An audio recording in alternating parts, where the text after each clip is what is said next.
আসসালামু আলাইকুম বন্ধুরা, কেমন আছেন আপনারা সবাই? আশা করি ভালো আছেন। আজকের ভিডিওটি হচ্ছে কম্বাইন সকেটে আর্থিং কানেকশন করা নিয়ে।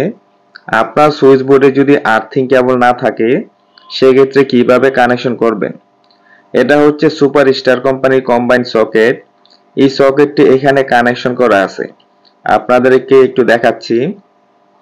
এখানে লাল তারটি হচ্ছে ফেজ তার। এই ফেজ তারটি প্রথমে সুইচের মধ্যে আসছে, সুইচের ইনপুটে। তারপর সুইচের আউটপুট থেকে সকেটের মধ্যে কানেকশন হয়েছে। এখানে সকেটের টার্মিনালের মধ্যে আপনার লেখা থাকবে এল। এল হচ্ছে সকেটের ফেজ বা লাইন। এখানে ফেজ তার কানেকশন হবে। তারপরে পাশে দেখবেন যে লেখা আছে এন। এন হচ্ছে সকেটের নিউট্রাল। এখানে নিউট্রাল তার কানেকশন করতে হবে। তো আপনি কিন্তু শুধু ফেজ নিউট্রাল কানেকশন করেই সকেটটি সুন্দর মতো ব্যবহার করতে পারবেন, সেক্ষেত্রে কোনো প্রকার সমস্যা হবে না।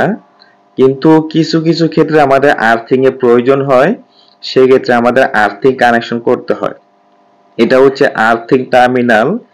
এখন কথা হচ্ছে আপনার সুইচ বোর্ডে আর্থিং তার আছে কিনা। যদি তার থাকে তাহলে কানেকশন করবেন, আর না থাকলে কিভাবে কানেকশন করবেন। তো এটার একটা উপায় আছে। এখানে দেখেন যে নিউট্রাল আছে, নিউট্রাল থেকে আর্থিংয়ের মধ্যে একটি কানেকশন করে দিবেন। এটা হচ্ছে বাইপাস কানেকশন। এই কানেকশনটি 100% সঠিক না, কিন্তু আমাদের প্রয়োজনের ক্ষেত্রে আমরা এই কানেকশনটি দিয়ে থাকি। যেহেতু আমাদের সুইচ বোর্ডে কোনো প্রকার আর্থিং কেবল নাই, সেই ক্ষেত্রে আমরা এই কানেকশনটি করতে পারি। তাতে আপনার কোনো প্রকার সমস্যা হবে না, আপনি সকেটটি সুন্দর মতো ব্যবহার করতে পারবেন।